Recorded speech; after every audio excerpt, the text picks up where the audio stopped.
know I always say it, but I mean, just the way we're competing is really, it's really fun to be a part of, especially with me not really doing everything I can, and Vladdy as well, and George too. Like, guys are stepping up and helping this team win, and it's, like I said, it's really fun to be a part of. That was Bo Bichette talking after the Blue Jays' 5-3 victory against Kansas City Royals last night. Bo comes through with a 3-run triple with the bases loaded, of course, and he's dapping up Daulton Varsho there. Varsho with his 6th home run in the last 9 games. I'm Blake Murphy filling in for Jeff Blair today on Blair and Barker, joined, of course, by Kevin Barker. How you doing, man? Good. How's it going? Good I'm to see you. Yeah. It's nice to be here. Nice to be on your show instead of you coming on mine for a change. Mix it up here a little bit. Absolutely. It's finally good to see that this show's gotten smarter. That's what we've been shooting for years now, and finally it's happened. So it's good to have you. I'll do my best to live up to that. Smarter, better looking, whatever else we got to do here. Try to fill in best I can. Try to do the Jeff Blair giveaway. We are giving away Jays Dodgers tickets for this weekend later in the show, so make sure you stay tuned in for that. Kevin, 5-3 win last night. They've won 9 of their last 13. Another terrific performance for Yusei Kikuchi. I know you guys spoke yesterday about how much you were liking how he was using the curveball. Again, we saw a lot of that slower breaking ball again last night from Kikuchi. Yeah, look, I don't think you can argue how good he is just because of the mechanic changes he's made and the repeatability of, just being able to keep the fastball, the slow curveball, the slider when he wants to back foot it, go down and away to a lefty. Like when he wants to locate a pitch, he can now because he has confidence and he's mechanically sound enough to, catch it out front, and it's repeatable and, just sort of that ball out of the glove. I know that sounds baseball 101 and it's very simple sounding, but for a guy that had a lot of moving parts and, you're trying to mentally just sort of rein it all in and just be able to repeat it. And when the catcher pushes that button and he wants a certain location with that pitch and you can actually have it go there, and now he's starting to maintain that velocity, which you just don't see a ton of lefties throwing that hard, that consistently. And, when he's throwing that 95-plus in glove side to a righty and go away with that, and then 2 strikes, he can elevate that. And you mentioned that slow breaking ball. The difference is, right, when you speed a hitter up in there and then you can throw that 81, 82-mile-an-hour breaking ball, and it's down, and his misses have been really good with that right. I know Danny Jansen yesterday was doing a really good job of making sure that if you're throwing it and you miss with it, make sure, right, he's tapping it and he's getting a little wider depending on what the count is and those kind of things. They were on the same page. So, yeah, when you're pounding the zone, you're getting ahead, 15 out of 23, throwing strike 1. The fastball was really good. The curveball was really good. Other than that 6th inning, right, I know he threw 11 more pitches, I think it was, after the Turner bad throw at first. Mm-hmm. Defensively, he's not the greatest on whether he's playing third or first. They're asking more, I think, from him offensively than they are at first base. It's just, I think him being able to overcome sort of the woes that happened behind him, just sort of mentally getting away from that and saying, I'm going to pick my buddy up. And, again, the double he gave up was a good pitch. The homer he gave up was a good pitch, right? It's sometimes you make a good pitch and you get beat on it. Just, I think he's able now because of all those things I just mentioned, eliminating that and moving forward and getting some outs that he needs to get out. And, man, it's just when you watch them play offensively, if they can score runs because of their rotation, their rotation is elite. Like I don't think we talk about that enough. Like it is World Series worthy. Like it really is. Just the things they do, with the pitching and who they can go to now because of the quality starts and the quality of length that the rotation's given them. How many rotations have a Rodriguez as their 5th guy? Like, I know he's throwing a bunch of pitches in a short amount of time, but if they can ever figure out how to strike 1, strike 3, efficient action in 3 pitches, just because of the stuff, again, it's just elite kind of stuff. So, it is, again, we talked about this in spring training. We talked about this at the end of the season last year. We're still talking about it. It's all about the lineup. And again, they scored 5 runs. What are they? They're 10-1 when they score 5 or more. That's sort of the sweet number, right? Is 5 runs. Just imagine if they could consistently score, say, 6 or 7. I know it's a lot to ask, but man, if they could ever do that just because of the way they pitch, that's something else. Yeah, you mentioned the pitching. We'll come back to the hitting again. Nice night for Varsho. Bo comes up in that big spot. You mentioned the length from Kurkjian and just the quality of this rotation in general. Last year, they were the only team in baseball that had 4 guys make 30-plus starts. So you already got the kind of durability that no other team really has in the rotation, other than maybe the Mariners last year. They were the only team in that conversation. But now you're talking about length. We knew Barrios could go deeper into games, Gausman, Bassett. How important is it for you as Kikuchi takes this next step that we see him getting deeper into games with a little more ease? He had 4 innings last night where he threw 11 pitches or fewer to get through the inning. So even though he had trouble in that 6, he was very, very efficient up to that point. Yeah, also you see it, like if they have a big inning, right, offensively, they score 3 runs, and he comes back, and I think he had a 6-pitch inning, right? It's that little – how quickly can I get them back in the dugout so they can score more runs, right? I think that's the graduation part of this. And, again, I get back to that. It's not the easiest thing for a dude that's been paid and trying to get paid again to make big-time mechanical changes because it's going to make you better. It's hard to buy into that. And as quickly as he's bought into it, and now you're actually seeing him go out there and being able to throw strike one, being able to be unpredictable with strike one, right? That's a big deal, right? I know he throws hard, and I know he's locating that, and he's got good rhythm to it, and he's doing a little vinegar, right? It's I got a good one. I'm going to show it to you because I don't think you can hit it. And then being unpredictable with that, and then being efficient with strike 3, and just having action as quickly as you can have it, taking the sting out of some bats when you need to with the slow stuff, trusting your defense, like everything that goes into it. And me and Jeff have had this conversation. When are they going to start talking about re-signing him? I know, again, do you do it in the regular season? I don't think there's ever a time to do it with a guy that's earned it. Like, again, I just mentioned all the things that's went into just the evolving into what he is now.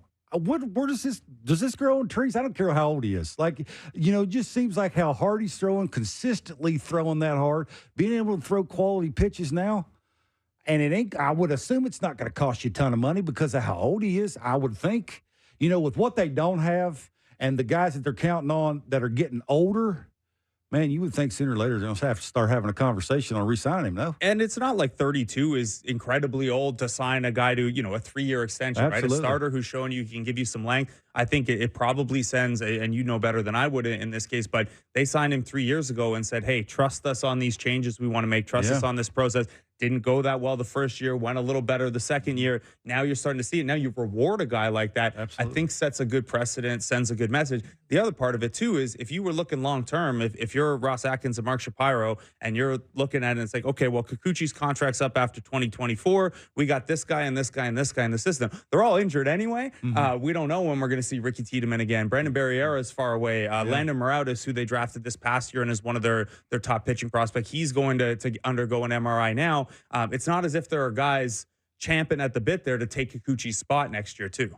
Yeah, it's almost what's going to happen to Bo and Vladdy? Like, you're going to have to trade one of those two, right? And when do you have to trade them? And is it worth re-signing an older veteran pitcher because you just may not be there with your organization? Look, we have no idea what the process is and what they're thinking and how long they think they have to make a little run at this. We just know how long Bo and Vladdy's here on the terms that they're here on them. And again, just the way Vladdy's been looking and what Bo's trying to do to get paid and how much he's going to be asking for. And, can you afford them both? Like, there's a lot going on there. And does it make sense to re-sign an older veteran lefty? Again, I just don't think that stuff grows on trees, man. It's like, again, I'm sure there's a reason why they brought in Rodriguez and wanted to give him a little bit of money over 5 years to sort of bridge the gap to the guys you were talking about there. But still, like, to have a righty-lefty combo right there, right after Bass's getting a little bit older and, Gausman's thrown a lot with 2 pitches. Like, it's Barrios, we all know, is really good. Is going to take the ball every 5 days. But, man, it's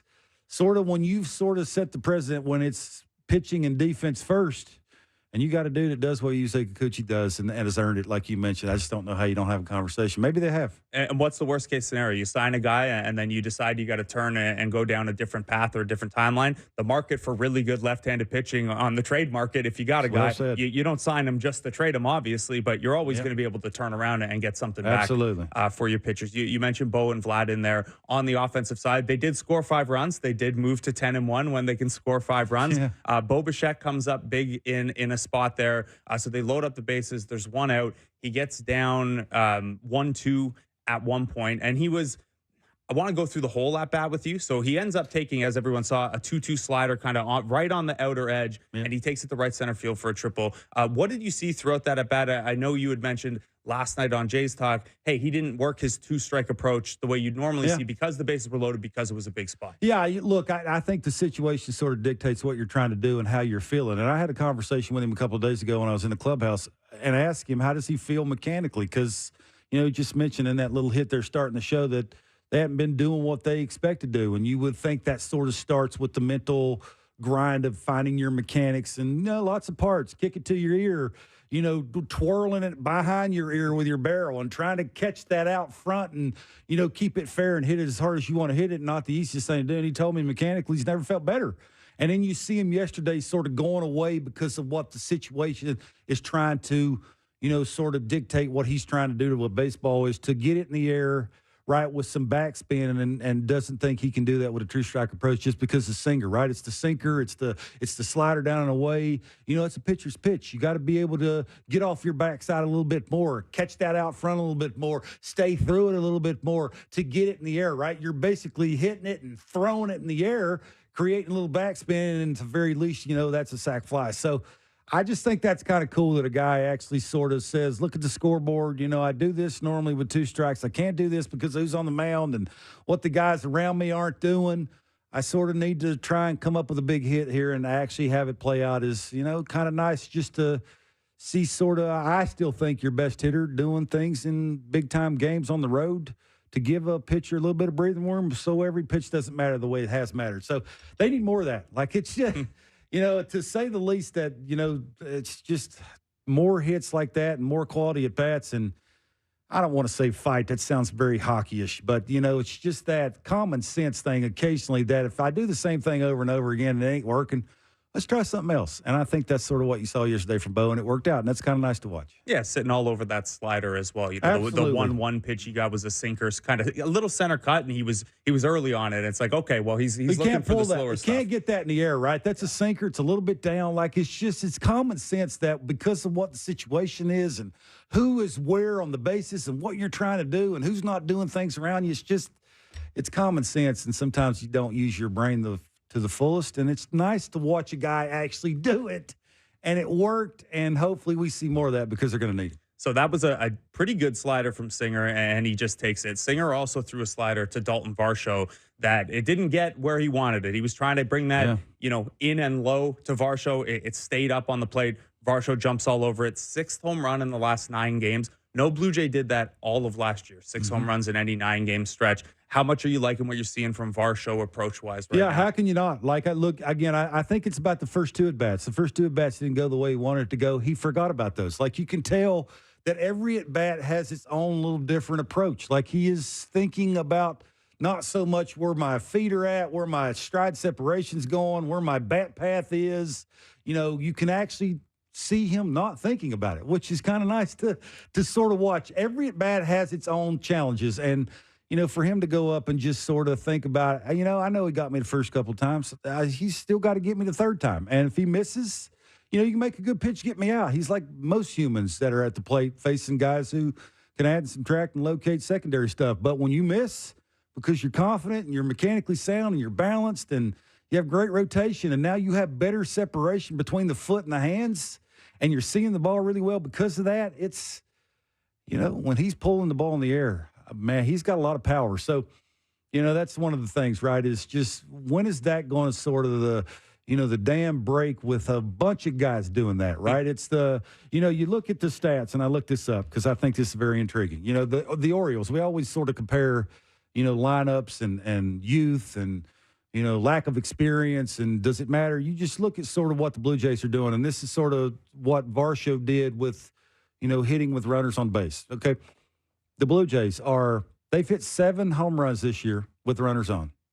The Orioles have hit 16. That's first in baseball.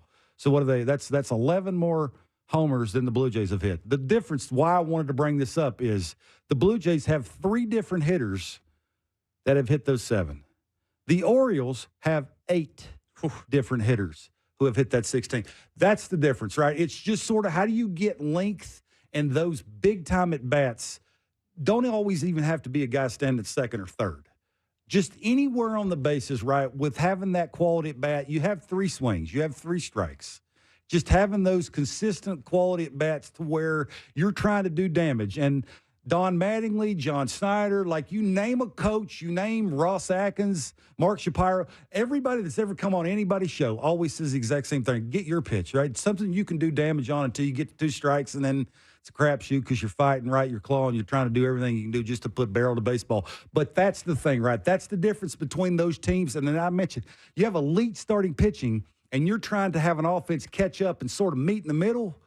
That, I think, is how you do it, right? It's just those quality at-bats with guys on base to get the ball in the air, to hit the ball hard to the pull side. And, you know, it's sort of nice, again, to have Daulton kind of just buying into, you know, everything where you're hearing him watch video on a video on a plane, you know, about his good swings and just that mindset of good stuff. It's not, you know, it's one thing to go in a clubhouse or in a batting cage and always think about the bad things you're doing instead of sort of sometimes that muscle memory of how does it look when it's good? How can I just mentally visualize that to where I go to the plate and I'm not thinking about it anymore? I've done it so much. I've visualized it on the plane and, you know, on the on-deck circle, and how I just walk to the plate, and it's sort of, dare I say, see ball, hit ball, which is what nobody ever wants to do anymore. So it's just kind of nice to watch him have 3 strikes and use all 3 of them to its fullest. And you better make a good pitch, because if you don't, what is it? It's 348 or whatever it was in the last, what was it? 348 in his last 7 games with 4 homers and 8 RBIs. So it's kind of nice. Yeah, and that one last night, I mean, against the wind to right field. Yeah. He hit the heck out of that thing. Yeah. You mentioned, you know, watching the video on the plane and things like that. We've heard from guys like Bo Bichette in the clip as we came on. We've heard about, you know, Varsho talking to George Springer. These guys kind of telling him exactly what you're saying. Hey, wash the other stuff away for a second. Let's remember who you are. Let's remember you hit 27 home runs 2 years ago. You've talked to enough people. You know, it's not the easiest thing to do. Like, it's not when you've tried so much, sort of like Vladdy's going through that, Springer's going through that, where it's just, you know, you do all those things off the field and it's working, and the, you know, the bat path and the shoulders being square to the baseball and the ball's ending up where you want it to go. And then you step in the batter's box, it's just the opposite of that. Like, you know, we've seen Daulton sort of that way, right? Where, you know, everything that you're selling off the field is translating. And when you get on the field, it's just the opposite of what's happening. And it just, again, it's kind of nice, I'm sure, because I've been there and a lot of players have been there, where, you know, you're just trying to find the sweet spot. Everything is connected. It starts from the ground up, and, you know, his pace is good. He's seeing the ball well. His finish, he's getting to it. It's free and easy. It doesn't look like he's trying to force distance, which a lot of people trying to do. I mentioned that when I was watching Vladdy in spring training. That was the separator. It just looked like it was free and easy. Ball was jumping off his bat, and it was going way over the fence. Now it's just the opposite of that. So, you know, hopefully, again, it gets back to those Orioles numbers where a bunch of dudes are hitting homers with runners on base instead of just 3 guys. An Orioles team that, by the way, is calling up another top prospect today in Heston Kjerstad. They never run out. Crazy. So there's 2 components to that, right, of hitting a home run with guys on base. One, you got to hit the home run, but the other is you got to have guys on base. And that's something that at the top of the order has still been a little bit of a challenge for the Blue Jays right now. George Springer had an 0 for 5 night last night. His batting average now down below 200 in the early going here. What are you seeing from George Springer at the plate? Yeah, he looks slow. I mean, it looks late. It looks like his start is not on time. And, you know, he's an ambusher. He is an educated guesser. And to be both of those, you have to start on time. There has to be, when he's going really well, you can obviously watch him. There's a separation. It's almost like his swing is in 2 parts without stopping the momentum. It's almost like I get it started soon enough, I get my front foot down, right, just about ready to throw my hands towards the baseball, making a positive move, but I can do it on time because of the 2 things I mentioned. He likes to swing early, and he's an educated guesser. So basically, until you get to 2 strikes, you're looking in like that little tiny window for either a breaking ball or a fastball, and to do that, you have to be on time, because why you have to be on time is you don't want to swing at something else, because if you do, it looks the way it looks now. Like he's in between, he's jamming himself. You know, now some people would say he's pushing 35. He'd be 35 in September. You know, and what was that stat? He hasn't hit more than 17 home runs on a fastball since 2019. You know, that's in his 30s. He hasn't hit that many in his 30s. So you could see sort of even more reason that the older you get, the more you have to start on time or sooner to be able to get that little separation so you can be the best you can be at ambushing and as an educated guesser. Not the easiest thing to do. Edwin Encarnacion was the best educated guesser I've ever seen, but he had to sort of evolve into that. And it was, if I'm looking for this, I can't swing at something else. Because if I do, my swing's going to look all out of place. And then I'm going to go off the field and start thinking about I need to fix something mechanically, and it ain't that. So it's sort of like, you know, you got that fine line of you got to be walking that fence a little bit when it comes to if I'm going to do this, I got to start soon enough. I got to have that little pause so I can see the ball longer, so I'm not chasing something I don't want to chase. And, you know, hopefully it's, again, we talked about if they can just sort of, I don't say meet in the middle. I'm just not sure that's possible because how good their rotation is. Get it close to that. Just give them a little couple weeks at a time where they're carrying the team and can give the rotation a little bit of breather. So hopefully he can work on that, be a little bit more on time so he can see the ball a little bit better, start hitting some balls to the pull side in the air, which is what he's trying to do.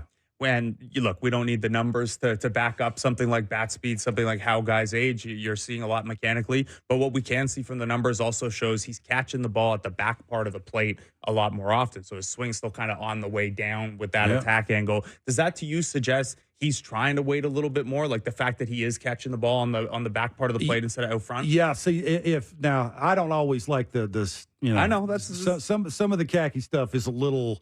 You know, it can overwhelm you. Yeah. But stuff like that is really good stuff because that actually could tell you, you know, basically what I'm seeing is if your bat looks slow, why does it look slow? And if somebody can walk up to me and tell me exactly what you just told me, then that would tell me exactly what I'm feeling. And now I can go in a batting cage or I can actually mentally think about this when I'm on the on-deck circle, time that guy up, make sure I'm early instead of late. I'd rather be too early than too late because if I do, it's like you mentioned, right? You start your swing back too far. You're catching the ball too deep. He wants to do damage to the pull side in the air. You can't do it by starting your swing back. It just for me doesn't look like right. Everything's connected enough that the bat will be quick enough. He can consistently catch the ball out front doing it that way. So he needs to be a little steeper with his barrel to be able to have a little bit better contact out front to get the ball in the air. So I don't think it's a tough fix. I just think he's got to buy into, I'd rather be early than late. I'd rather be early than late. I'd rather be early than late instead of being on time.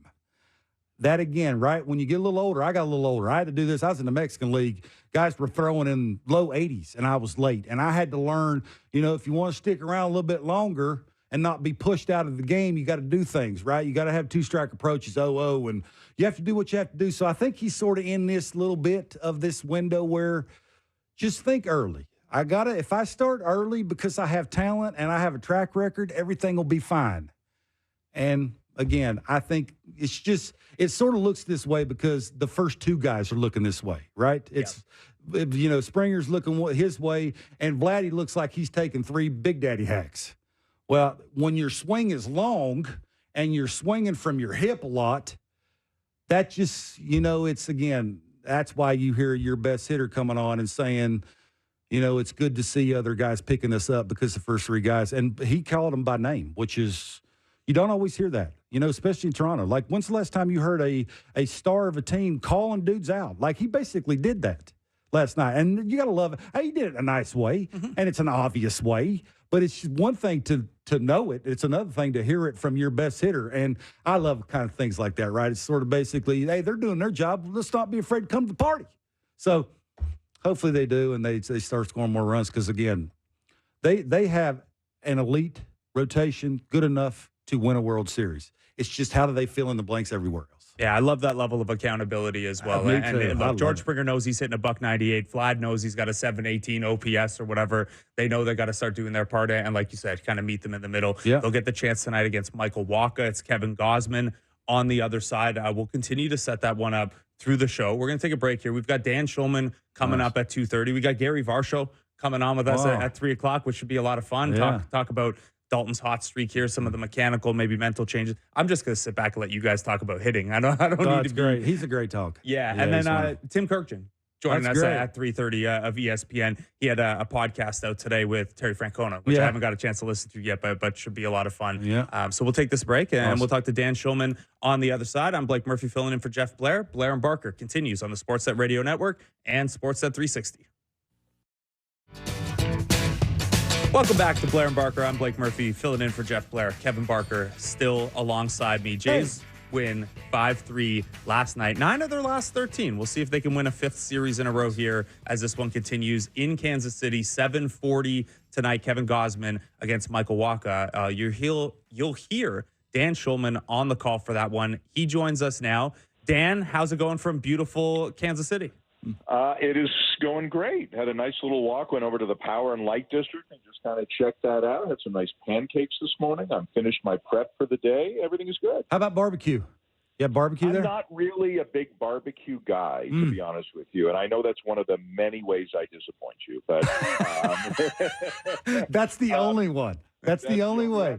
Yeah. It's funny because the first thing, like literally the first thing anybody in Kansas City says to you when you say, like the other team's broadcasters or what, oh, so where are you going for barbecue? It's like the first thing they say. Yeah. And it's just a little too heavy, a little too messy. I think I'd sleep for a few hours after I ate it, so I'm going to try to avoid it.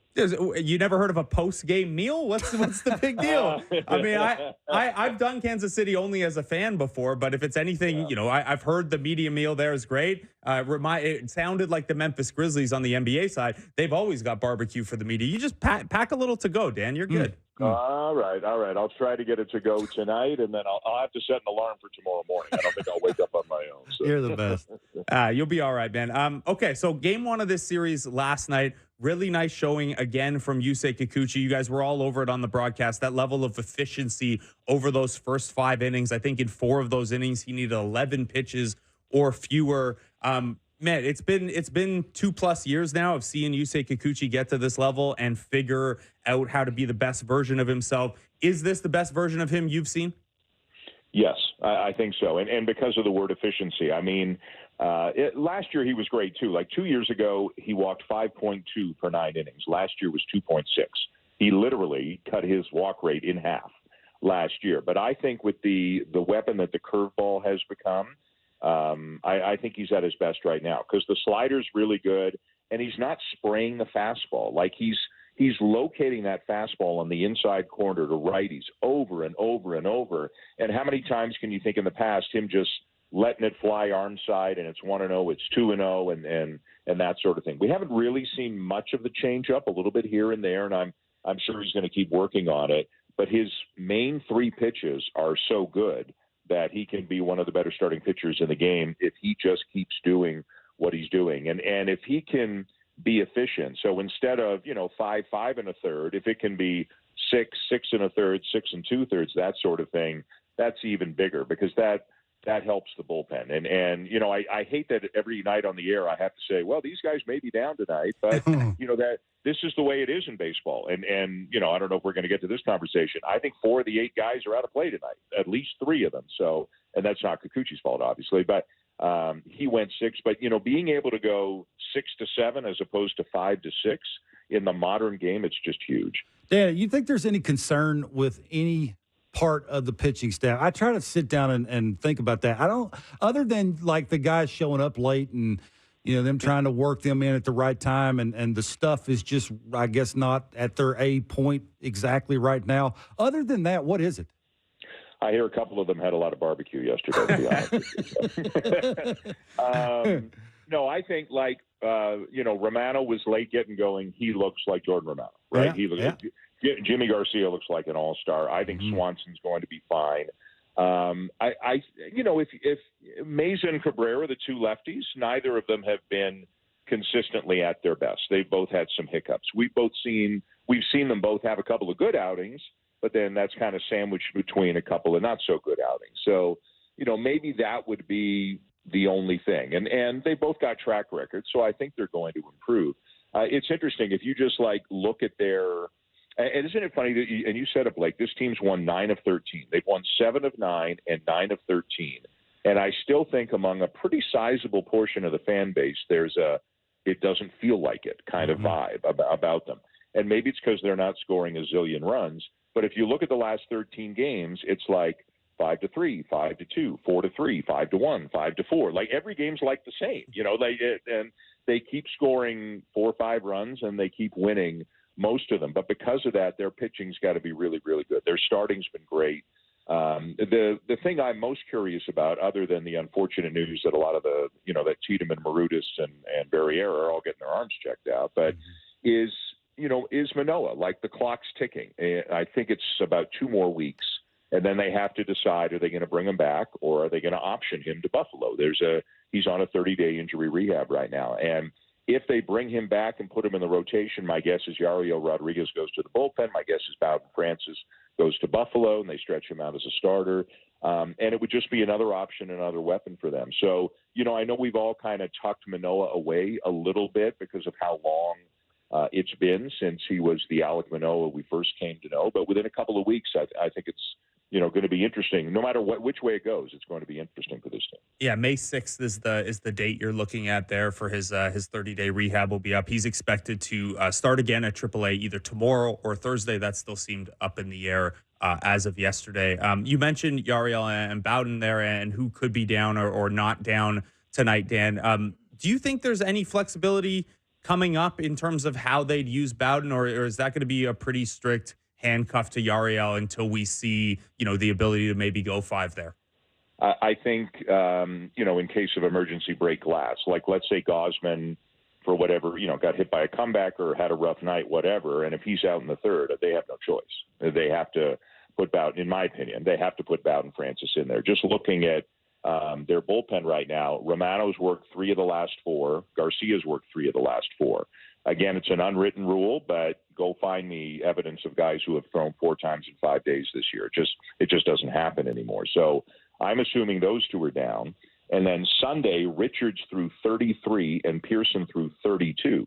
Can they come back on 1 day's rest after that? Maybe, but not for 33 or 32 more. It would be short. So I think, Blake, if they had to, they would use Francis in another spot. But I think as long as things are going well, they'd like to keep him, in a piggyback situation with Yariel Rodriguez. But, baseball has a way of disrupting your plans, but hopefully not tonight. Hopefully Gausman, who's trending in a positive direction, can give him 6, maybe 7. I mean, he looked pretty good. I just thought the Yankees had really good at-bats against him, but and they made him throw a lot of pitches. But hopefully if he can, give him 6, maybe pitch into the 7th. And a big key tonight for me, because they don't have Garcia and Romano, I'm assuming, is they got to score. You want to have a little bit more of a cushion and a comfort zone going into the late innings when you don't have your top 2 relievers. So this is one of these games where the offense can really help out the bullpen and make John Schneider's life a little bit easier. Dan, I was listening to Bo after the game last night. He was calling a couple of guys out by name. It's odd that you hear that, right? I mean, he did it in a nice way. He wasn't rude about it. He was just stating the obvious that, including himself, like the first 2 guys in front of him aren't doing their job the way they expected them to do to start the season. And, that's urgency, right? When you hear the best hitter sort of mentioning your name out loud, you sort of look at yourself in the mirror a little bit differently. I know I would. It's just, you're a human being. And I wonder, the people you've talked to, who do you think is closer to being able to do that, Vladdy or George? Vladdy. Yeah. I would say. Yeah. Because, we're not seeing a lot of power. We're still seeing hard hit balls. We've actually seen him dump a few base hits in there, like some good luck for him. Instead of, hit 114 mile an hour, one hopper to the third baseman, but then dump one into right center for a base hit. So I think his luck is, if you want to put it that way, is evened out a little bit. But I think his at-bats, and you can see it, Kevin, way better than I can. He chases a slider away, and he steps out of the box, and he's upset with himself. You can see it. And he's made corrections within at-bats. And I thought he took a big walk last night early in the game, which I thought was really impressive. It was in the inning. It was right before Bo tripled in the 3 runs because I think it was a 3-2 pitch. And he's got a couple of men on, and he wants to drive in runs, right? That's what they pay him to do. So, but I think he's in a decent place. Not a great place, but I think he's in a decent place right now. George hit home runs in each of the first 2 games, hasn't homered since. I think has 2 doubles since. Like, we're just not seeing the ball come off his bat with a lot of authority right now. He's one of the guys who we know is under the weather right now. He's been sick for a few days. So who knows if that's a part of it. But if you ask me to pick between those two, I think that Vladdy is closer. And it's just something I thought of today, and I don't think it'll happen today, and I wouldn't ask the question today.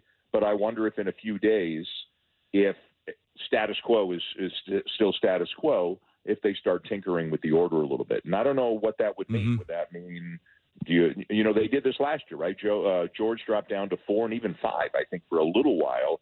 Do you put Bo at the top? I mean, do they get crazy? Not crazy. Do they think outside the box and, like Biggio's at the top against righties, Clement against lefty? I don't know. I don't know if they're thinking of anything, what they might do. Do you move Varsho? I kind of want to leave Varsho right where he is and not put too much of a target on him for the other teams. But they're scoring a decent number of runs. Like they're scoring 4 or 5 a game. But we all know they need more from the top 3 in the order if they're really going to have the kind of season they want to have. Yeah, it's funny you mentioned that because I was wondering the same thing. So I texted an individual that's around the team, and I asked that exact same question, and the answer I got was no, not now. And I think the obvious answer would be because George is late and Vladdy is long. Moving them in the order, would that change those two things? And I think that's sort of where the organization is at as a whole is, right, you don't want to add that mental hurdle of, I just got moved down in the order, right, and it's woe is me kind of thing. So, it's just you got such an elite rotation. It's just how do you get the offense close to meeting in the middle? I ain't even saying they can meet in the middle. Get them close to meeting in the middle. How good would this team be? I think that's sort of the dilemma, right? And moving around the order, it's just very hard to do that. You've been around baseball long enough. It's just a hard decision. What's the right decision? You just don't know what that is, right? No, it is because, and every manager will tell you that. So unless people think every single manager was wrong, they'll say to you, if we make too big of a move too early, the players will think it's a sign of panic or something like. We've all heard managers say that before. But it's funny you use the term meet in the middle because I think, and again, it doesn't feel that way, but they're scoring 5 runs almost every game. If you look at this 9-4 stretch, I believe in those 13 games they've scored 5 runs. They haven't scored more than 5 runs once in those 13 games, which is crazy. Yeah. But they've scored 5 runs 8 times. 4 runs twice, 3 runs twice, and 1 run once. So in 10 of the 13 games, they've scored 4 or 5 runs. And my yes, they have to do more. Yes, they have to score more, all of that, 100%. But I'd rather them score 4 or 5 every game than get shut out and then score 8, get shut out and then score 8. Because, if you get shut out and then score 8, you're a 500 team. You score 4 or 5 every game with the kind of pitching staff they've got. In my opinion, they're more than a 500 team because they're going to hold teams down with their pitching. You know what it is, Dan? It's fans watching the Blue Jays. It's who ain't scoring them. I think that's what it is, and who ain't help scoring them. I think that's what it is, right? It's the guys that everybody, even the GM was saying the core is going to take us. The first 4 guys are going to, take us and help us end up where we're going to end up, and it just started out the way it has, sort of. I think people are just, worried because they don't want to, I think maybe waste the rotation is the wrong way to say it, but boy, it does feel that way. It really does. And that's what I think it is. Well, and everybody remembers 2021 and everybody remembers Teoscar and Lourdes and all the runs they scored, and everybody's aware of when Bo and Vladdy are free agents. Like everybody knows all this stuff, right? Mm-hmm. So I understand why there's some angst among the fan base. Like, I'm not denying that at all. We all sit there and go, man, they should have, could have, that sort of thing. But I'll tell you this, every season, I think every team's fans look at the games.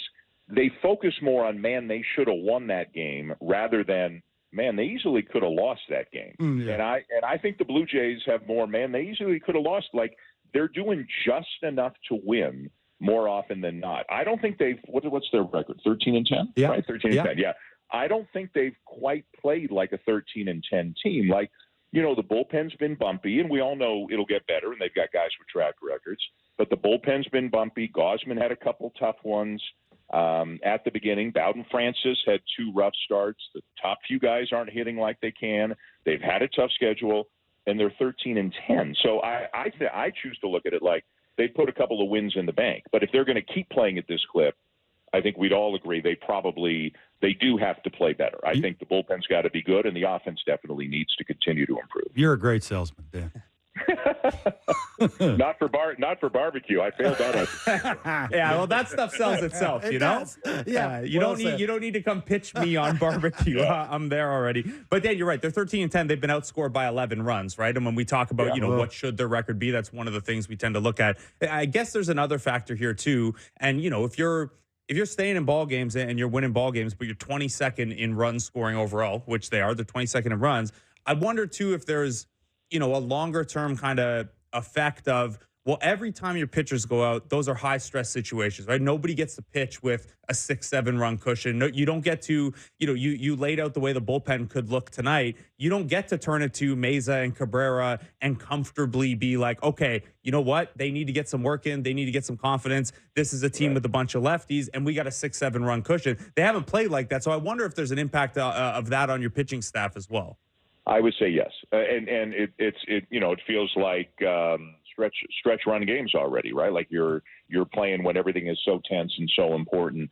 One thing they've done better, and again, they're not scoring that many more runs, but in this last 13 game stretch, they're scoring them earlier. And again, I'll defer to Kevin always because he played, but like there was a stretch on that first road trip where they were down 2-0, down 1-0, down 3-1, whatever. Now they're scoring, and we'll have a graphic on it tonight. It's been a big turnaround. They used to do all their damage in like 7, 8, 9 when they were trailing, and now they're scoring early. 2 of the 3 games in the last series, they in San Diego, they were up like 4-0 after 2 innings or something, and hung on to win.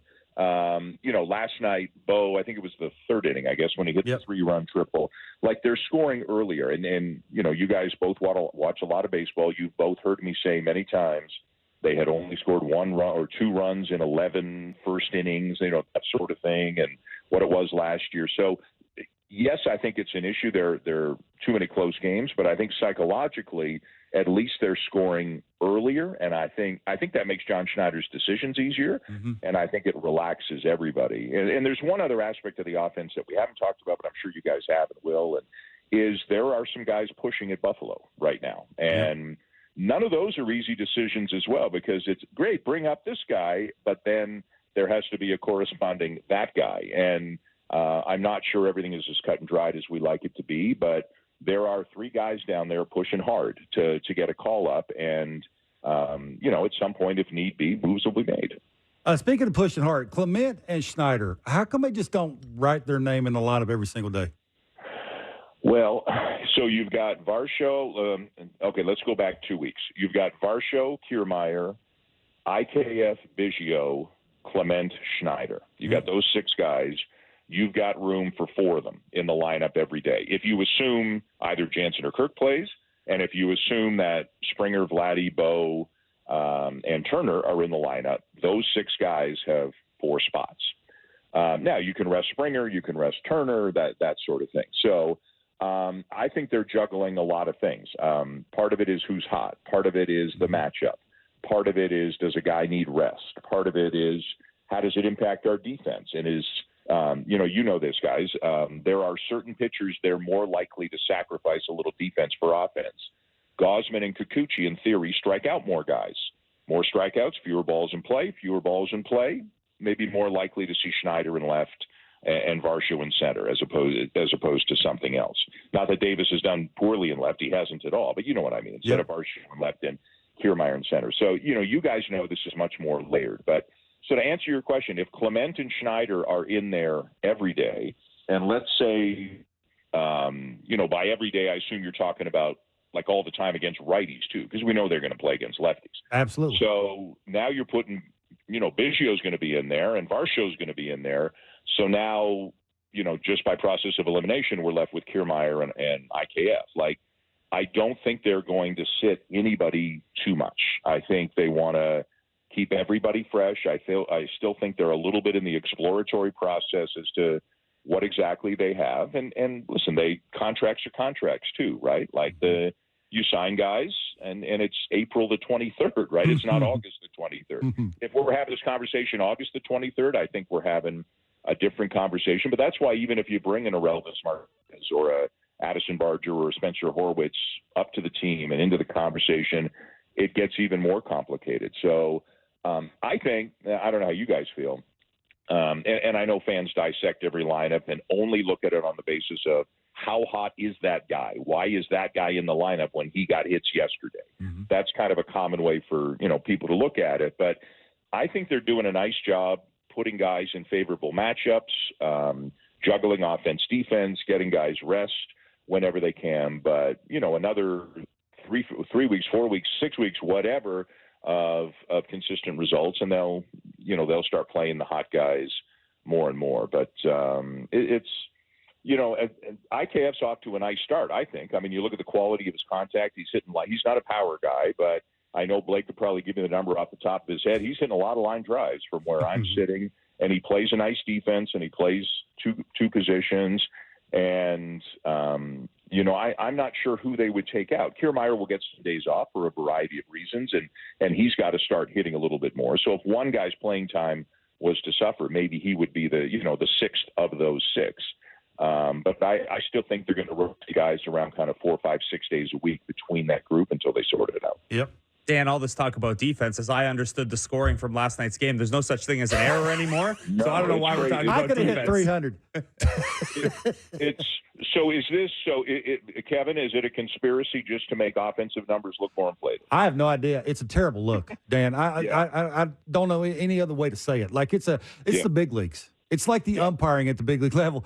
Clean it up. It's the big leagues. Like, that's a bad look. The Turner throw, you can hear it in Buck's voice. Like, he's just like, he was. Man, it's crazy. Yeah. I mean, that one, the IKF one at third, which was a hard hit ball, but IKF would be the first to tell you, I got to make that play. Mm-hmm. And then remember a couple of days ago in San Diego, I think it was San Diego. Oh, no, it was Stanton hit it for the Yankees to Bo. And it started as a hit, was changed to an error, and then went back to a hit, I think. I think it wound up as a hit. But I'm with you. It feels like the scoring is way different, and there are many, many people within the game who think it is a conspiracy, that people are being told anything borderline, call it a hit. It's funny. It doesn't impact the number of runs being scored. The guy is at first base no matter what. It's just a scoring thing. It's just – it raises the batting average a little bit. It might scratch out a few more RBIs. It's not helping the pitchers, that's for sure. But I don't like it either. I mean, you heard Buck. He said he'd have been out by 15 feet if he made it. So, when his voice starts cracking, it's serious. That's great. Good stuff. Thanks so much, Dan. Appreciate it. You're the best, buddy. All right, guys. Thanks. Have a great day. You too.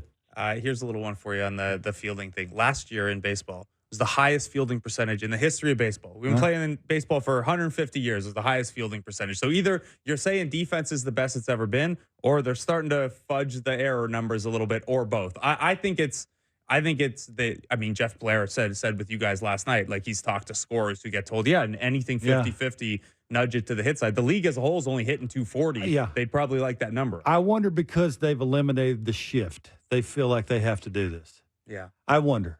I mean, it's a related thing, right? They eliminate the shift in part because they want to get batting average up, and then batting average still isn't up enough. So they're like, hey, any of those halfway calls, make sure they're hits. I understand it a little more if you're the home team, but I don't know. If I'm the home scorer, I'm trying to make sure my pitchers, those runs aren't earned if they can be unearned. Well, I mean, Perez has been around forever. I guess you could understand. He's at home.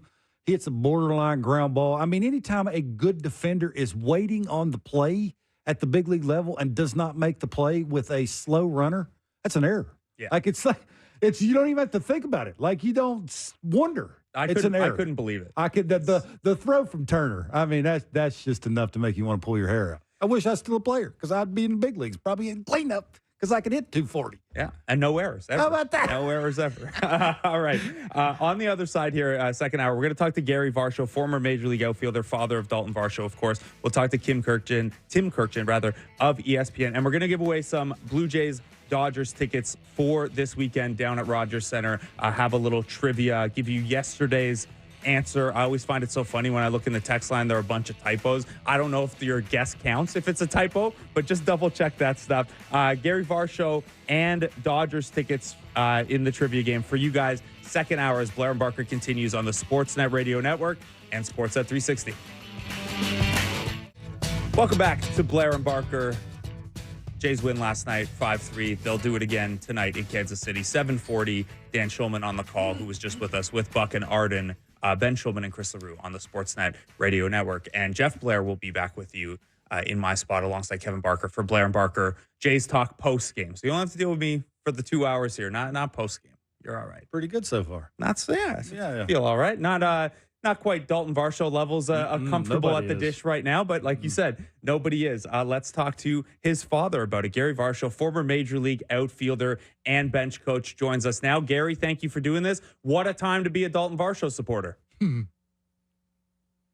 Well, it's gone on for about 28 years now, so we're excited at this early season. It's early, it's April, but having good at-bats, much better than early on in the season. So it's a long year, but really like how he's progressed. And basically, there's a lot of people in Toronto that are responsible for his early success here in April.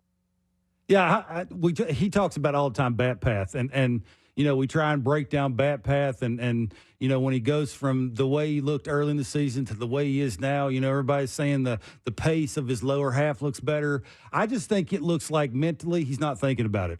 When you watch him now and he talks about bat path the way he does, what's that mean to you? Well, basically, we've had a lot of time in the batting cage over the years. Yeah. And basically, being in position where he can strike the ball with hard hit contact and having good swings, even if he swings and misses, just trying to get on plane with the ball. And I've heard this term a long time. I think J.D. Martinez talked about it a long time ago. I heard of it, kind of understood it, but, in my day, it was more being on top of the ball, but just being where the ball is at the point of contact, wherever you see it. And what we talk about a lot, which are the standards for him, is his eyes and his hands. If his eyes and his hands are synced up, or he takes pitches that I never could take. I was swinging. Me too. He takes some pitches in the zone, and if his eyes tell him yes, his hands will follow. And that to me puts him on plane. I don't think you need to think about plane. I just think that if your eyes are in position to let your bat naturally do things, I understand. To me, it's just like you'll hit it, you'll square it up. And a lot of this has to do with over and over and understanding, but I think he simplified things. I think George Springer has really helped him along with his other teammates and staff. But George has really helped him quite a bit, understanding himself, staying connected, being synced up, and it's a simplified version of what we're all after. All Toronto fans are after. The Varshos are after it. Mm-hmm. Just having great at-bats and allowing his ability to come through as opposed to, the whys. He's very talented. He's much more talented than his mother and I. And so, of course, he gets most of the talent from his mother. Mm-hmm. So in the same respect, it's like he looks like a hitter at the plate. Yeah, it's well said. Now, if you were watching them at home, obviously you do all the time, and you just sort of took your hand and put it over the top of his body, right? You just sort of hid his waist up, and you just watched his lower half. Is there something that would tell you with his lower half that everything's going to work the way you just mentioned it was going to work? The only hiccup he's trying to overcome, which he's really cleaned it up a lot, is taking the two strides. It's stride and then stride again, kind of being down too early and then having to kind of regroup. And that's always been a little bit of a Achilles heel for him. When he gets into the game, it's like trying to basically reach back for more where less is more. And until you're in the box and controlling adrenaline, you don't really have a really good understanding of it. But when his lower half is right and he is on time, when we talk about being on time is basically when your foot comes down, you're in position to ready to strike. And so the timing sequences sometimes differ a little bit between pitcher to pitcher, wind up to deliver or normal delivery, or wind up to stretch. But for the most part, I mean, he looks like a hitter. He looks like he's supposed to look, and that's sort of like we've been after. There have been, ups and downs and valleys, but just trying to maintain that consistency each night when you're playing.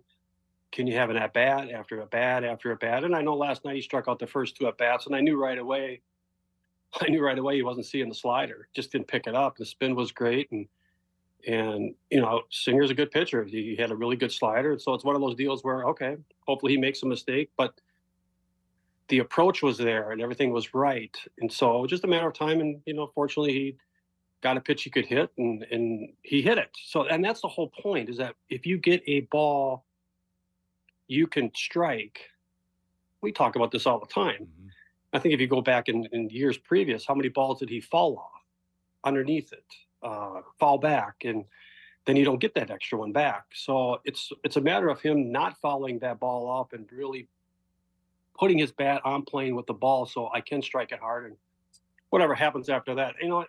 I don't get caught up in hits. I don't get caught up in how many hits he's had. I just look for the at-bat, because I know if the at-bats are good, the process is good. And I know he knows this, that hits follow. It's always happened that way throughout his career. It's like when the process is right, he's going to be right, and the team will be right, and he's going to help the team. You may have just answered this in talking about how important his playing to the ball is. But when you guys are working on his swing, you're in the cages in the offseason, and you see something like, hey, pitchers really challenged him on, say, the inner third of the plate last year, and he had a little bit of trouble with that. When you guys are working on things, how much are you trying to, focus on that and fix that particular part, or just fix everything and assume that that'll, hey, if everything else is working, everything else is connected, the inner third stuff or whatever the hole is, that'll take care of itself? Good question. So last September, I had a chance to, Blue Jays had an off day, and Don Mattingly came. He asked me if I was going to be in town, and I was. And so Daulton, him and I went in the cage, and he showed me video prior to Daulton. He goes, this is what we need to get rid of.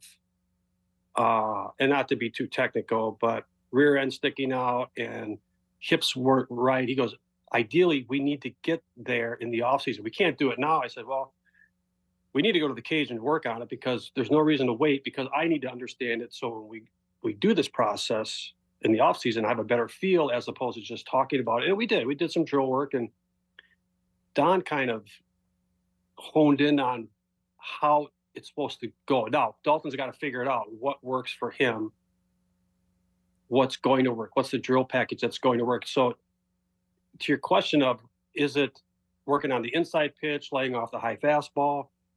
To me, it was all about swing mechanics. Can your swing mechanics, and that's one thing George talked to him about a lot, 10 days, 2 weeks ago. It's like swing mechanics. And that's what Don was after. The swing mechanics. Are your swing mechanics correct? And so working with his posture and making sure posture is correct so he can get off the swing that we're all excited about. So Don had pinpointed this real early. So going back to your question, do we work on the inside part? Do we work on... And Dalton's done that, and it doesn't equate to production on the field. And so you can work on it. It goes back to proper swing mechanics. And I think that's the one thing that he has really honed in on, because if he sees it and it is inside, I can get to it. So that's sort of the thing. And the one thing he hasn't done very often is swing at balls that are down and away for strikes, knowing that if I do swing at that, I'm out. So still trying to get that good pitch that he can do some things on. But Don triggered that right away, and then it followed up with George a little bit. And I just kind of stay out of the way now. I just kind of let them do their thing and don't talk a whole lot about it. And I talk more about his defense now than I do anything. Yeah, speaking of his defense, why is he such a good outfielder in your mind? I've been being an outfield instructor a lot of my career. A lot of guys do not understand how to teach outfielders. So why is he so good? I believe that there are certain guys that can just see the ball off the barrel from the outfield position and has an idea of where this ball might be going. I think he's innate enough where he sees things that a lot of other outfielders may not see. That as the ball is being in contact zone, he's able to get a quicker feel of the ball off the bat than some other guys. And look, it's not that easy playing the outfield. We all harp on, why didn't he catch this? Why didn't he catch that? And there's all kinds of different parameters, but the spin of the ball between left and right field, but he sees things quickly, so allows him to move quickly and to create angles. And he's learned, by teaching the outfield, we always talk about, okay, angle. What's an angle? Well, real simply, if you were standing in the outfield and you had a clock around you, so 12 o'clock was facing the plate, 6, 9 and 3. If that ball's hit to my right, I have got to get my. So if you're playing defense, the first thing you're going to move is you're going to move your shoulders, and my hip will follow.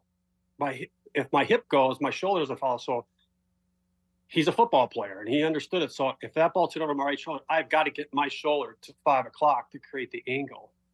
And if it's over my left shoulder, I got to get the 7 o'clock with my shoulder. I got to move it fast. And he can move his hips move really well, and his upper body really works well. He's so doggone athletic. And so he is able to get quicker reads. His feet work. And when your feet work as an outfielder, chances are you have a chance to make some plays. And I'll be honest with you.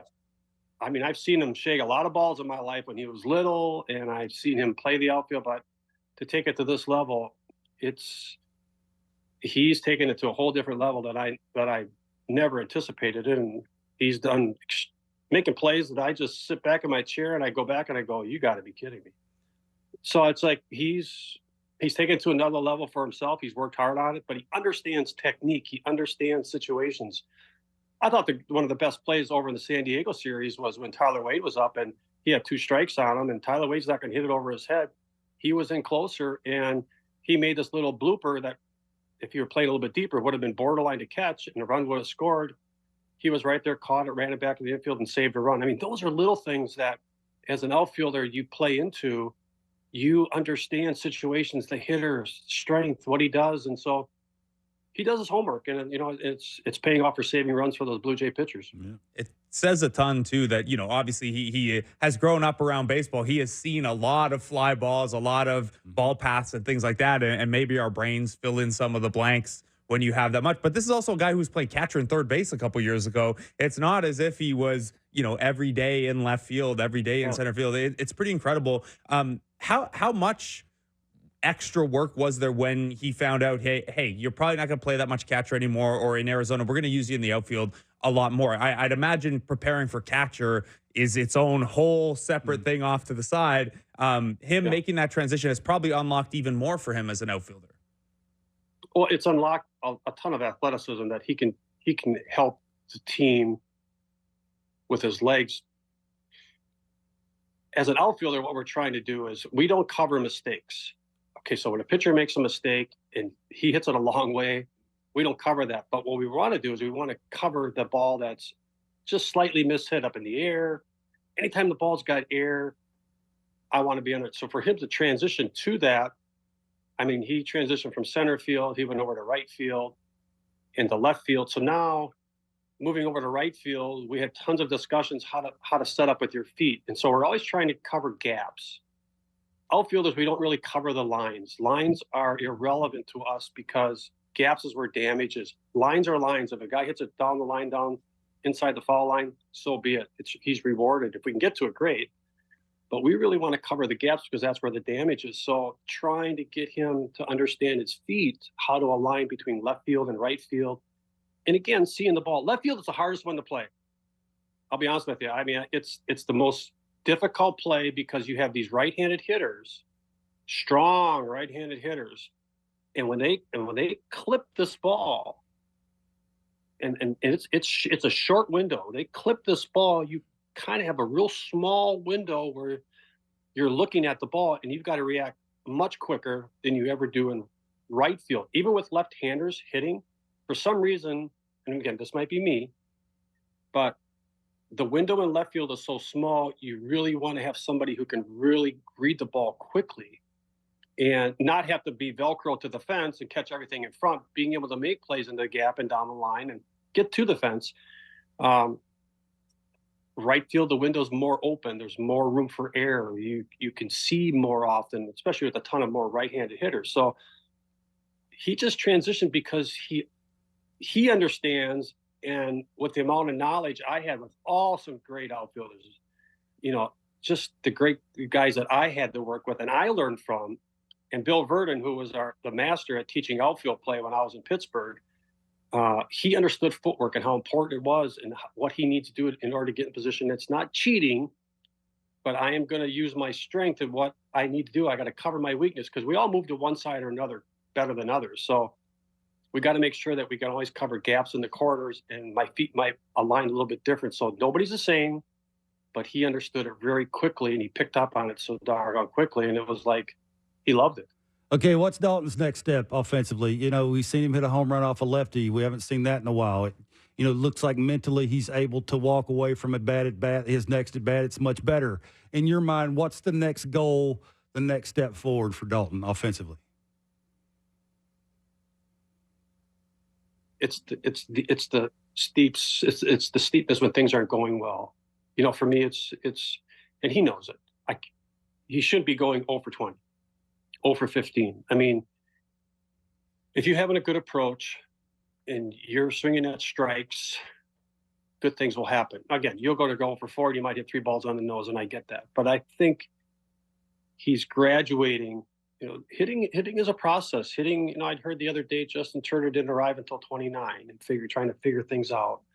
I mean, everybody goes through it. Everybody understands a little bit more about themselves. I think he's getting a really good understanding of who he is, what he can do. I also think that the trade, he'll never admit it, but I think the trade had a lot to do with it, trying to do more than what he should be capable of doing. Just be Daulton is really good. Mm-hmm. And I think it put a lot of more pressure on him than he'll admit. But he's just the consistency every at bat, knowing that, hey, when he comes up to the plate, you just see the approach and it's good.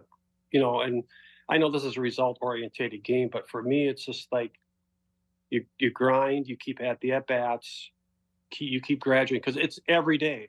You just can't get lost in, I go 0 for 4, it adds up to, you have 4 poor at-bats the next day, you go 0 for 8, then 4 more poor at-bats, and you go 0 for 12, and then now we're trying to catch up. And he's never been able to get out in front. And I think, he's in a position now where he can stay steady. And nobody's asking him to hit 330, but just good at-bats, help this team win, drive in some runs. I mean, runs are huge in our lineup. And so if he could just keep adding to it, and everybody's going to hit. I mean, hitting is like, when you're a hitting coach, Jerry, it's like the old Ed Sullivan show when the guy's spinning plates and spinning saucers. Never once do you get all 7 plates spinning at the same time and the saucers all together. You're constantly balancing everything. And it's like, you're just trying to juggle. Yeah. So hopefully in your lineup of 9, you got 5 good hitters, and, 4 might be scuffling. You might get 6 and 3. You might get, I might have 3 and in 6, and you got a whole lot of work to do. So just that consistency day in, day out. I know he'll prepare. I know he's preparing already for tonight against Walker. So it's like having an idea, having a plan. That's nothing Don talks about, having a plan at the plate. What is it you want to do? But again, getting a good ball to hit and putting a good swing on it and just having that consistency of at-bats. And that's the goal for him. And I want him to be happy. He loves Toronto. He loves the fans. But, I mean, we liked Arizona, but we love where he's at. And he has fallen in love with Toronto, being part of it, loves it. I mean, as much as he wanted to be in the World Series, I think Toronto is one of the best places he's ever going to stop in his career, and hopefully it's for a long time. Awesome. Yeah, that was great. That's great to hear that he's having a good time and starting to feel comfortable here. Gary, thanks so much for taking the time. That's great stuff. You're the best, Gary. Thanks. You're welcome. Awesome. My Good luck. Gary Varsho, former Major League outfielder and bench coach, outfield coach. Sounds like it's easy to see where Daulton Varsho picked up a lot of stuff. Yeah, eh? you can tell what goes into behind the scenes, right? And look, he sounded exactly like my father. If you talked to my father 25 years ago, that's what he would have sounded like. It takes a village. It really does. The families are so invested in their kids, and what they're trying to do and what they're going through, and just the mental grind of, it's there. If we can just have the A swing more often, like just because he has talent and bat speed and power to the pull side, and like everything will just, and the process of how you get there and how you stay there, and, what it goes into it, and, what you notice when it looks like now he goes 0 for 4 with 2 strikeouts. He doesn't let that carry over. The next day he was 3 for 4 with a homer. Like, it's just sort of the process, and you can tell where he gets it from and the conversations he's having with his family, and that's pretty cool. It's just, you root for guys like that. Like, you can tell he's just a hard worker, and he's invested in Canada and the Blue Jays and himself, and just wants to be a part of a championship. It's pretty awesome. Like, I could just, when I was listening to that, I could just hear my dad saying the exact same things to me. And it's almost, it gets you teared up. Like, it's just the investment that the families make that we don't talk about enough, and we should talk about more. It's just pretty cool listening to his dad and, his mom, and man, it's pretty cool. Just, I'm sure his dad is watching, and it's like pause and start, and we worked on that, and way to go. And, how dare you, and the jumps and the outfield and how he talks about that. It's pretty cool to listen to. It's very, very cool. We heard from David Schneider's parents the other week when they were in town, same kind of thing. Now, in Daulton's case, obviously the former Major League dad. We're going to talk to Tim Kurkjian in the next segment. He had a great piece on Jackson Holiday coming up, and hey, that's a family that has some baseball in them and some real family investment in the kids as prospects as well. Before we do that, we got to give away some tickets. Absolutely. Okay, so we're giving you the chance to win Blue Jays tickets all season long on Blair and Barker. All you have to do is text the correct answer to our daily baseball trivia question to 590-590. Yesterday's question was, prospect Nick Frasso was part of the package to send which pitcher back to the Blue Jays in a 2022 deadline deal? Did you know that one? I did not. No. It was Mitch White. He was part of the Mitch White package. Relief prospect when he was in Toronto, big radar gun readings, goes over to the Dodgers, had a really nice stretch as kind of a shorter stint starter last year. Yeah, I can't believe I didn't know that.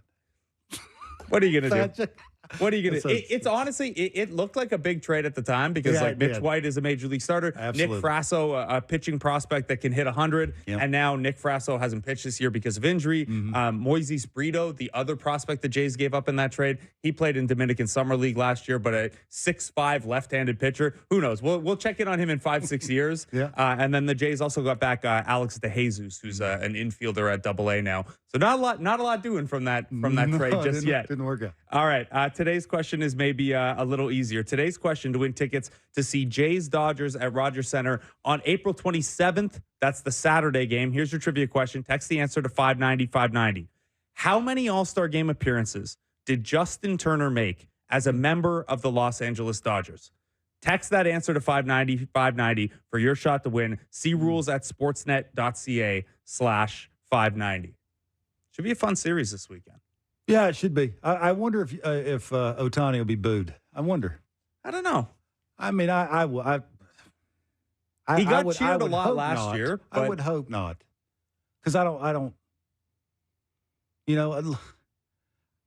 I just wonder how Blue Jays fans feel about that. Like, it's who they really want to point the finger and blame. That's the thing, right? I don't think it's Shohei that they want to point the finger and blame for that. That's my guess.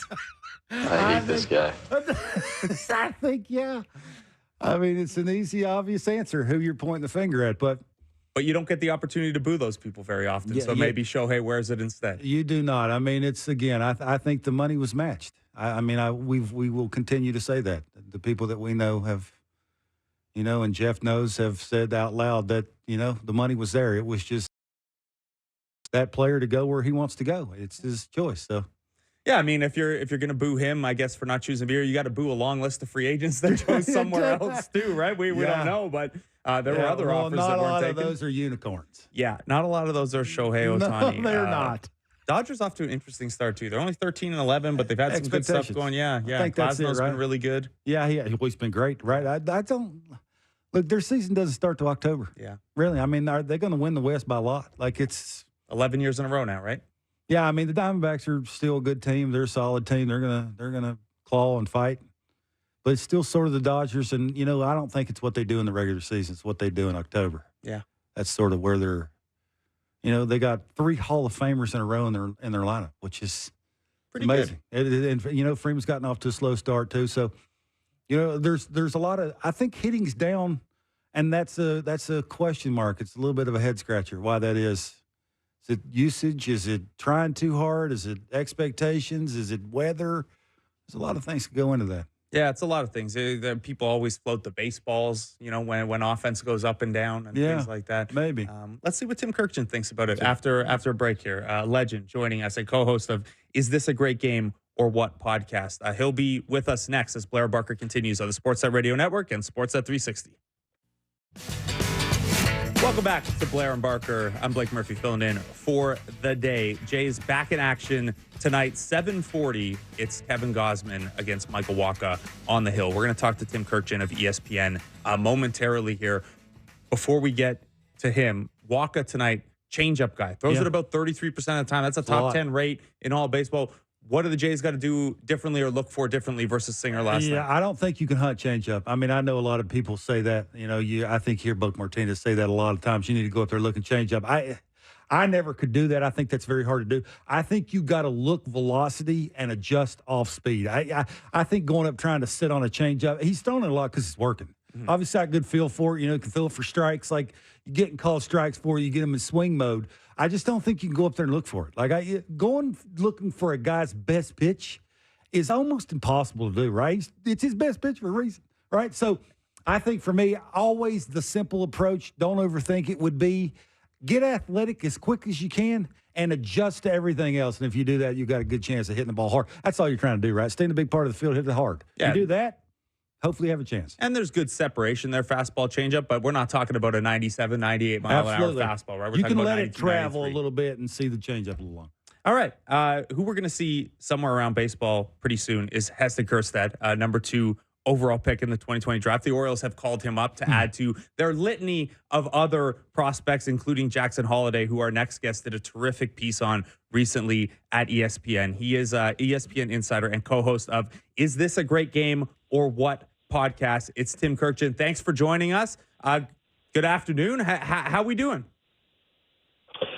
Well, fellas. How's it going with you? Pretty well over here. Got to ask, I haven't had a chance to listen to today's podcast yet. We were coming on air as it came out, but you got to sit down. I mean, first of all, very, very cool that you and your son are doing this. Is This a Great Game or What podcast together? But you also got to sit down with Terry Francona today. Really looking forward to listening to that one. How was that chat? How was the catch up with Tito? As always, it was hilarious. He is, in 45 years I've covered baseball, he is the single most entertaining, funniest guy that I've met in all the years. And he has such a great way with people, and he's so self-deprecating. So we just laughed for like 25 minutes. I mean, there might have been one serious question in there. Since we're doing a father-son podcast, we asked about his father, Tito Francona, of course, was a really good player in his day. Everything else was a laugh. He's not afraid to have a good chuckle. None of us should be afraid to have a good chuckle covering baseball. So we've had some really good interviews so far, but I think Tito was the best, and I'm not surprised because you can ask him anything, and he'll answer it, and it'll usually end up with a laugh. Tim, did I hear him say that he threw a suit away? I'm sorry, say it again? Did I hear him say he threw his suit away? You were showing his suit. You asked him about his suit. He said something funny about his suit, yeah. Yeah, he worked with us at ESPN for 1 year, and I traveled around with him in spring training. They put me in charge of him because he has the worst sense of direction of anyone. But I have terrible sense of direction, but next to him, I'm Vasco da Gama. I mean, it's unbelievable. So among the many things we did that spring was we went and did like a live shot from Tampa where the Yankees train, and Tito forgot to bring a suit. So he went to Today's Man is what it was called. He bought a suit for $65. It was a pinstripe suit, and he wore it to the Yankees spring training that day, and when it was over, he threw it in the trash can. One of many stupid answers and funny answers that he had on our podcast today. That's awesome. Yeah, that's an unbelievable one. I haven't listened yet, so sorry. But there's a Michael Jordan story in there. Can you give me a little bit of the Michael Jordan story, or are you making us wait for the pod? Well, I'm going to spoil it for you, but he played in a basketball game when Michael Jordan was on the Birmingham Barons and Tito was the manager of the team. So he ends up with Michael's urging in a pickup game, which Tito wants no part of. And first time down the floor, he sets a screen for Michael Jordan.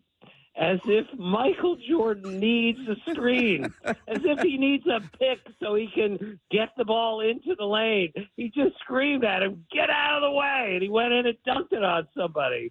That was just classic Tito Francona. Okay, how about Jackson Holiday? 1 for 30. Every hitter's went 1 for 30, but nobody wants to go 1 for 30 when they first come to the big leagues. How do you think that is going, just mentally, organization-wide? They got a plethora of top prospects that they're going to call up sooner than later. Is this going to hinder them, sort of slow that process down, have them think twice about how much and when and how long they leave them there? How's the organization, you think, handling this? Yeah, I thought he should have made the club out of spring training because he was swinging the bat so well. But they sent him to the minor leagues to get some more work at second base and against left-handed pitching. He tore it up at AAA. So I said, well, it's about time you called him up. I did not see this coming. Now, I'm the first to tell you, I never, ever, ever worry about a guy that goes in a deep slump in baseball because I firmly believe it's the hardest game in the world to play, and even the best hitters have a 1 for 30. But this is a bit troublesome because he's looked overmatched here and there. He doesn't play every day. Now they're sitting him against certain left-handers. So I think they're going to have to make another decision. And I don't think they're going to send him out. But if they do, let's not forget, Alex Rodriguez got sent out after failing his first time around. Mike Trout had a difficult time his first year in the major leagues. These things happen. I have no doubt that Jackson Holiday someday will be a really good player, and that someday will be soon. But he's off to a ragged start, and maybe we shouldn't be surprised because the pitching these guys see on a daily basis is just ridiculously good. Tim, how do you think they know when to call these guys up? Like, is there a blueprint, some book? I mean, they got so many of them. Like, you would think they are trying to find a process that's right for the player, right? Obviously, they're in win mode now, and, they're trying to teach and win at the same time. And they don't want these guys to go 1 for 30 to start their career. Is there that a blueprint, a book that will tell them how to do it, I guess, the right way? No, there isn't. And that's, again, the beauty of the game is every situation is different. Every player is different. Now, if you want to keep Chris Bryant in the minor leagues for X amount of time in order to save his service time, yes, that's the blueprint. But the whole service time manipulation isn't what it used to be. This is all about feel for the game. This is all about watching a player play. This is all about going and talking to the kid when he's in the middle of a terrible slump and seeing if this is really affecting him or if he knows tomorrow I'm going to get 3 hits and this is all over.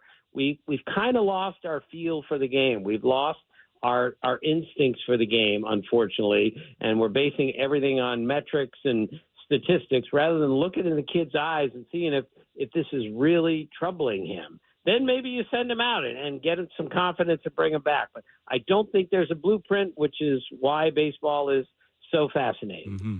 Tim, you mentioned, having that conversation with the player, saying, is this really affecting him? Seeing how a 1 for 30 slump, is he wearing it? Is he, is it changing his work? Is it in his head?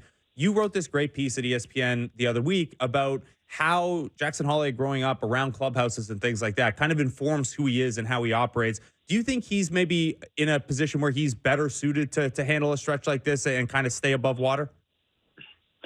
Yeah, there's no doubt. Matt Holliday is his dad. Matt Holliday was a great major league player. His grandfather was a coach for years.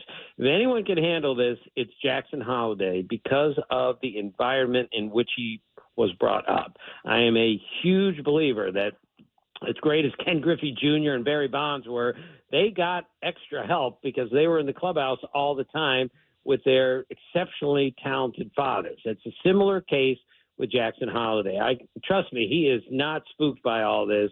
He is not scared of the situation. I was amazed by his maturity and his poise, even when he was 1 for 11. Well, now he's 1 for 30 or so, and he's going to get challenged again. But again, this is why baseball is so great, is that really good players, really good prospects struggle all the time. And the question is, how do you deal with the struggles? There's no doubt in my mind he will handle this and figure it out eventually. When I was young and I was struggling a lot, I always got the "why you trying so hard?" And I used to laugh at that so much because, it's sort of what the Jays lineup is going through, right? Expectations, you're a really good player. There's a lot, coming into you being a big leaguer. There's a lot around that, right? You're not able to go 1 for 30. How dare you go 1 for 30? I just find that sort of the little part that's intriguing of stop trying so hard. And I think that gets back to, Tim, what you're just talking about. You can't teach experience. You have to live it. And I think them being good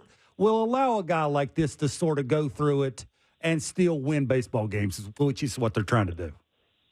Right. Well, years ago, Bryce Harper came up, and he's in spring training for the first time. He's like 18 years old. And Ryan Zimmerman told me, he said, I can't believe how good this guy is at 18. It's ridiculous.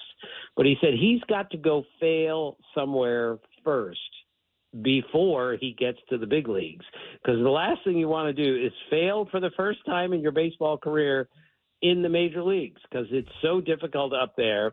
So maybe that's what's happened a tiny bit to Jackson Holliday is he's been so great wherever he's gone, and now he's in the big leagues. He's facing pitching he's never seen before, and he's really failing in a very small sample for the first time. That can be a difficult adjustment. Yeah. Yeah, it seems like it. I mean, I haven't failed at the major league level. I failed at much lower levels than that. And yeah, it's even hard there.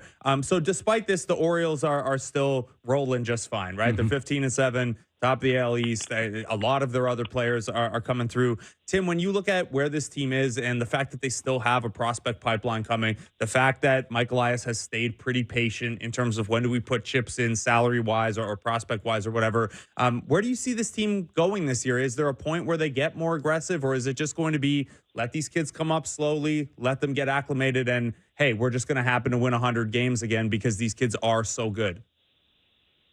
I think they're going to be more aggressive because they showed that in the offseason when they went and got Corbin Burns. That was very un-Mike Elias-like, very un-Oriole-like to trade two pretty good young players for a guy who might be a one-year rental. To me, that was a sign of we are going for this, because even though we won 101 games last year, we didn't win a game in the playoffs. And I think they're looking at it like, all right, we're in a position now, better position than maybe any team in the major leagues to go get whatever it needs for the stretch run, trade deadline, whatever. They have kids in the minor leagues that there are 5, 6, 7 of them that should be in the big leagues right now if they were in another organization. So, I mean, that Norfolk team, the AAA team, scored 97 runs in their first 11 games this year. I mean, they averaged almost 11 runs a game. I mean, it was unbelievable what they did. And, Heston Kjerstad is up now, and he can mash. That guy can really, really hit. Kjerstad is, I was told last year by Brandon Hyde, he said, this guy could be on our playoff roster. He's so ready for this. But they sent him out. He's up now, and he's going to hit, my guess, as soon as he gets here. Tim, speaking of scoring runs, what do you think of the Jays lineup? Look, sorry, fellas. I'm not a big fan of the Jays lineup. I think we all overrated the Jays lineup last year because we were so used to seeing all these huge names. Like, why aren't they scoring more runs? Maybe the runs they scored last year were exactly as many runs as they should have scored. They didn't have a cleanup guy the whole season. I mean, Vladdy Guerrero didn't have any real, support behind him. They're 10th, 11th in the league in runs scored right now. Mm-hmm. And again, Vladdy's hitting bad luck. Bo Bichette hasn't really gotten going yet. And I think they're a better offensive team than we've seen so far. But anyone who thinks that this is the Blue Jay team that just bludgeon you with offense, well, they gave offense away to try to get better defensively, and they did. but they're not a particularly good offensive team, and that's going to be dangerous in a division that has the Orioles and the Yankees and others. Yeah, they're 22nd in runs scored with 91. It's not great. No, that's not going to cut it. No. Tim, with respect to Vladimir Guerrero Jr., we talk about him a lot. We're in a day-to-day here. Obviously, people get up on him, people get down on him, and back and forth. At the kind of zoomed-out level, at the national level, is there a confidence that Vlad can get back to being the better version of him? Maybe not 2021 level. That's probably long gone at this point, but to a better version of him? Or is it starting to set in that it's possible this is who Vladimir Guerrero Jr. is?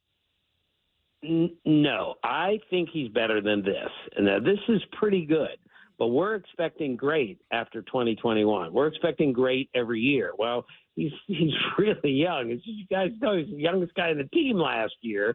I think better years are ahead for him. I think they need to get more runners on for him. They need to give him more, protection in front and behind. And I think he's going to be a really, really good hitter for most of his career. But after 2021, we thought he's going to be a great hitter every single year. Maybe he's not that guy, but I think he's better than he is right now. From the stats, I believe, show that he's hitting the ball pretty hard. He's not hitting in very good luck right now. That's going to change, but he plays on my team any day because he is still a really dangerous hitter. Tim, do you think Major League Baseball has an umpiring problem? I had to ask, Tim. I don't think so. Look, you're asking the wrong guy. I am a big umpire guy. I mean, what Hunter Wendelstedt did yesterday, I just don't understand that at all. When I see certain umpires like Angel Hernandez have a bad day, that's a bit worrisome. But overall, I think umpiring is really hard to do. I think the average fan wouldn't last 5 pitches behind home plate in a major league game before saying, get me out of here. It's too scary. It's too dangerous. And the ball moves way too fast for me to figure out if it's a ball or a strike. But no, I don't think we have an umpiring problem. But every once in a while, something pops up like yesterday that makes you slap your forehead and say, all right, this can't happen like that. Yeah.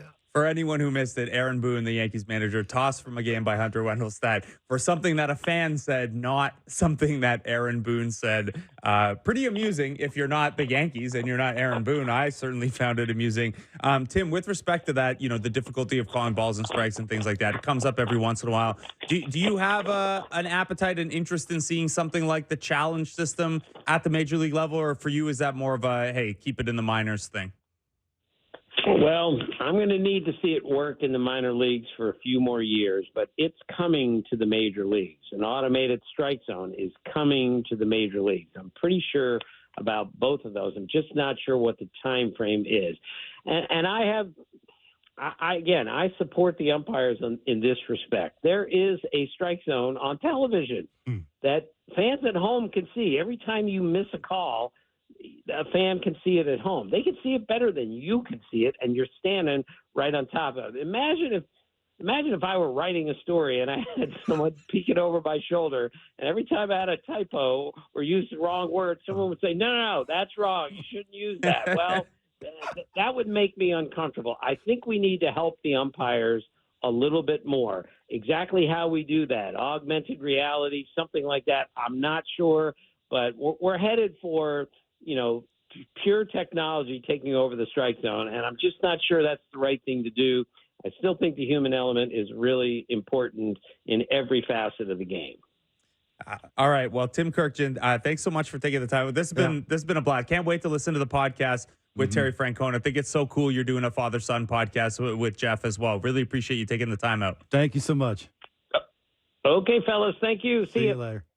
Tim Kurkjian, ESPN insider, of course, and co-host. It's called Is This a Great Game or What podcast, him and his son. And this week, Terry Francona. Yeah, he thinks differently than I do about the umpires. Yeah, you want the challenge system? No, I don't want that. Oh, you just don't want umpires? No, I do. I want them to be held accountable just like players. Again, I've said this a bazillion times. You start rolling their name across the bottom of the screen, lack of performance, whatever that is, right? There's so many stats now that you can throw out to grade an umpire.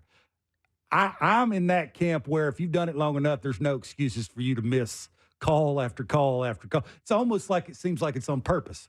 Tim makes it sound like it's not. It's just human element. Like, it's so hard. They move so much. You know, they're calling it from center field, obviously. It's very hard for them to see it. I think it's a simple fix. You start sending the bad ones down, or you just, quite frankly, release them. When I was bad, guess what happened to me? I got released. I've been released 4 times. Twice on the last day of spring training. Sucked. It's the worst thing in the world. It will teach you how to be better quicker. If you want to be a big leaguer, you sort of know what it takes, right? If you continue to be allowed to do what the umpire did yesterday, there's no excuse for that. This is the big leagues. It's just like enough. Like, it's the greatest game in the world in my mind. It's my opinion. But sometimes it's mind-boggling how Major League Baseball can't get out of their own way. And I just don't understand that part of it. They don't care if they roll our names across the bottom of the screen and tell everybody how bad we stink. Why don't they do that to umpires? Yeah, and that's the part of it I just don't get. And look, we gave away tickets to Dodgers Blue Jays this weekend. Everyone's going down there to see Shohei Ohtani and the Dodgers against the Blue Jays. Yeah. No one's going down there. I hope I win tickets on Blair and Barker to go see Hunter Wendelstedt. Absolutely. It's mind-boggling. And for Major League Baseball to not come out, have they made some statement about how bad that looks and we feel embarrassed and it'll never happen again and it's been taken care of? None of that. If a baseball player does, again, I said this to you, what's the equivalent of a player? I guess it's that we've seen pitchers being sent down for not handing the ball right to a manager. And we see umpires doing that. It's obviously he didn't like Booney. Yeah. It's just the relationship between those two is just not there. And he's looking for a reason. And it took some in the first. I just don't get it. I never will understand it. And Major League Baseball has got nobody to blame but themselves. They let this get out of control enough that you get what you get. And more power to them, because I just don't see that part of it ever changing. Like, now it's just too late to start rolling their name across the bottom of the screen. Should have done a long time ago. Yeah, should be some level of accountability. Absolutely. There. In any position of authority, your job's to have the cooler head, right? Like, you're a parent. You can't let your kid push your buttons and you blow up. Whenever a J stinks, you go run and stick the microphone in Bo Bichette's face. Why don't you do that to an umpire? Make him come out and stand in front of 15 reporters and answer the question, why'd you do it? Yeah. Why did you look that way? Why did you make Major League Baseball look bad? Make them answer the question. If you're not going to, fine them out loud or send them down or whatever it is you're going to do to them, at least make them answer for it in front of somebody, just like the player does. You're at the big leagues. You're not in the minor leagues. You have to answer for things that you do wrong. That's life. That part of it for me, I never will understand it. Look at it. Look how bad it looked. It's all anyone was talking about in baseball yesterday. It had nothing to do with the players in the field. It had to do with some umpire not knowing because he doesn't like a manager. It just makes me frustrated. Yeah, and completely understandably. Yeah. All right, we got about a minute and a half left here. We got Michael Wacha against Kevin Gausman tonight. No lineups out yet. We talked a little about Wacha and his changeup before. What are you looking for from Kevin Gausman tonight? Yeah, I think it's the velocity. I mean, that's the sort of the be-all, end-all, right? It's when he's got it, it makes the split finger that much better. And, I think he's talking about when he's good, it is weak contact and swing and miss on both pitches. So I think the velocity will help. He looks like he's more comfortable with that. Hopefully the weather is, it's not cold there. I don't think it is.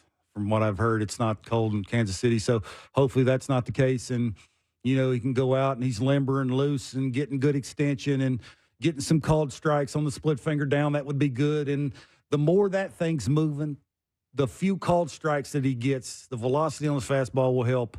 Elevate the fastball, crowd the righties with the fastball, do the same with the lefty. He should be fine again. I think scoring first will help too, right? Those Swarty's knots is fine. Aim down the middle, have that thing moving all over the place, do it with velocity, do it with some vinegar, he'd be fine. Yeah, talented lineup, but an inexperienced lineup who probably, maybe don't have the discipline to lay off that splitter if it's cooking. 73 degrees in Kansas City right now, by the way. So hopefully you're doing all right. Thanks for having me today, Kevin. I appreciate it, man. That was wonderful. Great job. Yeah, that was a lot of fun. Man. This has been Blake Murphy and Kevin Barker. Jeff Blair is back with you for Blair and Barker post-game on Jays Talk, so make sure you get your calls and texts ready for that. Blair and Barker will be back in the usual spot 2 to 4 tomorrow. You've got Kipper and Bourne coming up next to discuss a Toronto Maple Leafs playoff victory, an unbelievable Austin Matthews game last night. Kipper and Bourne will break that down for you. The Edmonton Oilers scored more goals than the Blue Jays could ever hope to score runs as well. We'll talk to you guys tomorrow.